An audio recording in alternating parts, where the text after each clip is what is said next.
Hello, Formula One fans all around the globe. You are in Paddock headquarters. Thank you for watching the program.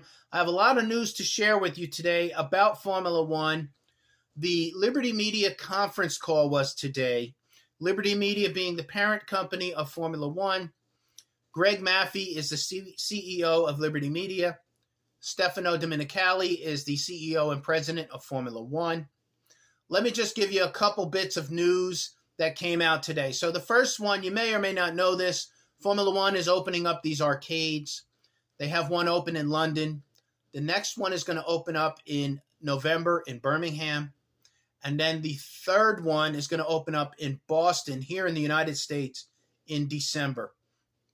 They look like high-end events. Everything Formula One does is, way overpriced and too expensive. It doesn't seem like this will change. These arcades, 50 or 60 race simulators in the arcade, high-end food, beverage, alcohol, hospitality, event space, family events, outings, corporate team buildings, competitions, and those sorts of things. When it opens up in December, the Boston F1 arcade, I will go up there, I will shoot a video, and I will let you know what I think about it. The next topic that came up in the Liberty Media conference call was the 11th team application. Now, Greg Maffei, the CEO, was very clear. He said there is very little space between his position and Stefano's position. And that means they are very much against an 11th team being approved. Obviously, the FIA would like to see an 11th team and some other parties, including the 5, 6, or 7 applicants that paid all of the money. They're going through the process. They're relying on representations based on, the FIA. And it looks to me like they don't want to approve an 11th team, this being Formula One. And obviously some of the powerful team owners like Toto Wolff and Mercedes. It sounded like not only do they not want an 11th team this go around, but they don't want an 11th team ever, if you read between the lines. I wonder if there are some legal consequences if you're one of the team applicants if they don't select a team at all. It would be one thing to pick one applicant over another applicant for whatever reason. Their package looked better. They believe they could bring more value to the series, etc. But to not select anyone at all, I wonder if there might be some legal consequences to that. Maybe even just to recoup some of the money in going through this application process. If you have a process and your agreement calls for up to 12 teams, you're taking money. If you didn't want an 11th team on the grid, you should have never opened up the process. I guess that's my point. You should have never opened up the process. But don't open up the process and then not choose somebody. So that seems to me to be the point that's going to be made. We're looking at a decision in the next 6 weeks or so. Stefano said a decision will come in September based on the 11th team on the grid, and it sounds like they don't want to select anyone. They want to keep it to the 10 teams. So more to go. If you've watched my videos, I predicted an 11th team would be approved. But based on what I heard today, it sounds like that will not happen, and I don't know if that will be the end of it. Finally, the Las Vegas Grand Prix. Several questions came up regarding the Las Vegas Grand Prix. Renee Wilm is the Chief Legal Officer and the Chief Administrative Officer of Liberty Media. She is the CEO of the Las Vegas Grand Prix. They're building this paddock. It's a super technologically advanced building, very modern, very sleek. They've committed to Las Vegas. There's a 10-year contract for the race there.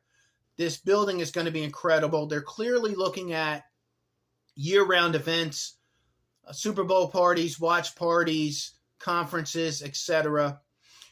There is an overspend, obviously, with the inflation and the speed of the building going up, in addition to some of the things it sounds like they've come into contact with while, building the track, repaving the track. So they've spent more money than they wanted to, but they're going to recoup all of that money. They're going to make a bunch of money off of this race. The one thing that did not come up, though, regarding the Las Vegas Grand Prix, which I wish would have asked, was the fees and charges or agreements between some of these either restaurants or other buildings or other businesses that have visibility of the Las Vegas Grand Prix, but that are not one of their partners. So there's rumors, I haven't talked about it yet on any of my videos, where if you have visibility of the race or the track, they want somewhere around $1,500 per person to charge you to watch their event.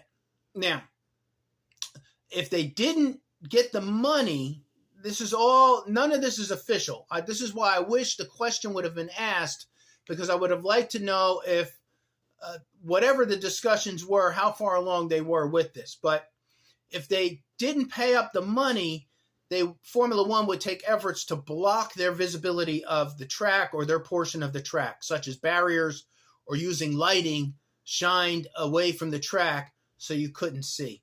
Obviously, this leaves a bad taste in my mouth for the businesses, those that are not, part of their circle of agreement and those sorts of things. I know there may be some of these agreements in other parts of the world where, you have to pay up if you can see the track. But, the businesses and the people of Las Vegas, they paid for those roads. They paid for the airport. They're year-round there. To have Formula One come in and say, like I said, I don't know this for a fact. This is why I would have liked to have more information on it. But if you have visibility of the track, you have to pay up to $1,500 per person to Formula One. Otherwise, we're going to block your view. Like I said, more to come on that. I would have liked to heard a question about it to see where Formula One's position was, if it was legit, and who they're dealing with, the business side of the house, the local politicians on the other side who may be fighting for the local businesses that are not in the Formula One circle. So that being said, that's what's going on. Just a couple pieces. A lot was covered in the earnings conference call, but I just wanted to give you those three pieces: the F1 arcade, the 11th team application, and an update on the Las Vegas Grand Prix, the paddock building being built. It will be finished. It will be an amazing structure, but there are some other things that are going on around that Las Vegas Grand Prix regarding businesses that have visibility of the track. More to come. When I get information, you'll get information. Thank you for watching. I'll see you tomorrow.